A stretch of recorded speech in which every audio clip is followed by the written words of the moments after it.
exactly does one suck a fuck?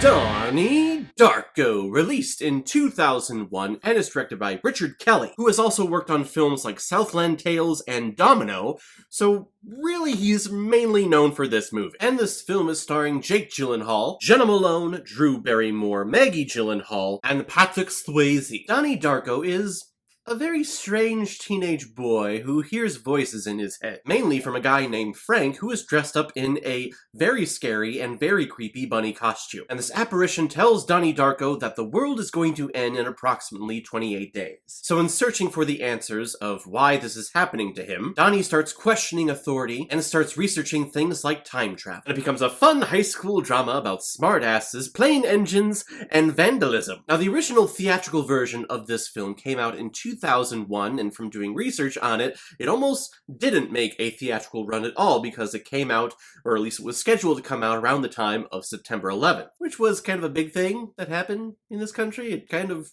halted everything for a couple of days, kind of like what's happening now, except this is going on for much longer. And of course, just like with the majority of films, this one was hindered by the studio asking, hey, can we make this shorter? Can we make this tighter? Can we take out this scene? And can we do this? Instead of the director doing his artistic interpretation of it. So the first time that I watched this movie was in undergrad, and it was a nice, fun date night with my wife, which is why she recommended this movie. But I checked out the director's cut of this film this time, and there is a lot different with this version, and I like it oh so much better. And I like the original version too. This is just one of those fun, what the hell is going on teenage angst dramas, all resting of course on the back of Jake Gyllenhaal. I wasn't really aware of Jake Gyllenhaal before this film. I think this is like the big one that put him on the map, and he has such a talent of finding these strange, weird, interesting characters that at first glance you go, oh my god, you're a weirdo, get away from me, I don't like this type of character. But then by the end of his performance, or by the end of the film, you go, this guy is still creepy and weird and strange, but I can't get enough of him. And I find that with all of his movies. However, I haven't seen his version of Prince of Persia, but I'm sure his character is still strange and weird in that film too. Of course, with a little dab of whitewashing. He plays that student that every school kinda has, or at least has some of the time, that one student who is just a genius, but doesn't know how to apply it to fit into the societal norm. So he starts rebelling and questioning authority, which people in authority just love. They'll say that they want free thinkers, and they want their students to think outside the box and question things. But then you actually have someone who is super intelligent and is actually doing those things, and obviously they come across way more intelligent than the person in authority, and that's when they start becoming a pain in your ass. That is Donnie Darko. And you can tell that no one really knows how to interpret him, no one knows how to deal with him. His parents take him to therapy, they put him on medication until we officially find out that they're just placebos, they're just making you think that you're taking meds. He just has that reputation of being weird, which is why I think that this film appeals to such a younger audience and has such a huge cult following. His real-life sister, Maggie Gyllenhaal, is here, actually playing his, Donnie Darko's, sister in the film. She's the one that says the line, hey, go suck a fuck, which I'm still wondering how you actually do that. Do you suck on, like, the people that are actually doing the fucking? Or actually where the fucking is happening? Do you suck around that area?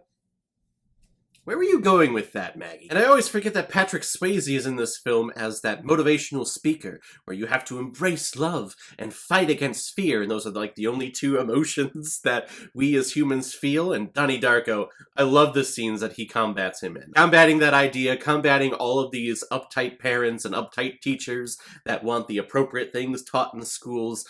Having Donnie Darko go up against them, those are the best scenes for me. And we also have Drew Barrymore as the language arts teacher in this school, who, I'm sorry, I just don't get Drew Barrymore. I don't believe a word that she says on screen, ever. I feel like she is a good memorizer, and she's a good line reciter, because that's all that I'm getting from her in this film is, hey, I know my lines, I am reading them, I am reciting them, I am an actress. I'm trying to think, just from my memory, of the differences between the theatrical version and the director's cut. I know the major differences, at least that I remember, are the excerpts from the book of time travel that just randomly appear on screen. And I'm pretty sure there are a bunch of shots here where it's just on Jake Gyllenhaal's eyes, and there's like computer imagery, it looks like security camera imagery popping up above his eye, and I am almost 99.9% certain that those were all added in. Because if I was a studio head and I watched this cut, I would go, what are those? What are these doing here? I have no idea, but I'm sure they serve a purpose. The film becomes a very interesting and fascinating philosophical question, and it explores themes like time travel and wormholes, which, you put that in a concept, I'm all in. I love all of these theories that everyone has. Of course, no one actually knows because no one's actually seen a black hole. Well, I take that back. Didn't we have like a picture a few months ago of like a really blurry black hole from like galaxies and eons away? Still, though, this film deals with the idea of time travel, which I love time travel as a concept, and however you explain it to me, however you explain the rules in this interpretation of time travel, I am all in and I'm all ears. And I like how this idea of time travel pans out. It's a beautiful, it is a sad, it is a hopeful ending, and it's also very strange. This is one of those movies that is a good conversation piece. If we're all conversing about the film around the dinner table, each and every one of us is going to have our own separate take, and I love films that do that. It's not just cut and dry, it's not spoon-fed to you. This one is, hey, think, what does this mean? What did this scene mean? What did this line mean? I love those. Watching this movie again, it is better than what I remember. Maybe that's in thanks to the director's cut, but yeah, I recommend this movie. If you have not seen it in a while, it's a good thinking piece. I'm going to give Donnie Darko, the director's cut, 4.5 out of 5 Blu-rays. It's good. It's good. It's good. Alright everyone, now comes my favorite part in my videos where I pick which movie I'm going to be watching next. We're continuing our recommendation summer with my next recommendation from Brooke Elizabeth. You recommended the film The Notebook. She's a friend of my wife's from work. At least, I think, no, actually, I don't think she works there anymore. But I know they're still friends, and I know that she recommended this before she left. So, The Notebook, a film that I've only seen a couple of times, and it's one of those, it's one of those event films. Or it's one of those cocktail party movies. So have you seen The Notebook? Have you seen The Notebook? Have you seen The Notebook? The provider of, oh, so many great memes when you're looking for something to explain a relationship. I think my favorite one is the one that says, like, hey, trying to decide what she wants for dinner. And Ryan Gosling is there just going, what do you want? What do you want? That is married life. In a nutshell. But it's nice to get these romantic movies on this channel, or quote-unquote chick flicks, even though these films are for everyone. Movies are for everyone. I'm excited to check it out. Thank you very much, Brooke, for the recommendation. If any of you have recommendations of films that you want me to review on here, leave a recommendation below this video, or go to my Facebook page, my Instagram, or my Twitter. Leave your recommendation there. And if I have access to it, I will watch, review it, and give you a shout out on the channel. So guys, have you seen Donnie Darko? What did you think about it? Have you seen the theatrical version or the director's cut? And which one do you prefer if you've seen both?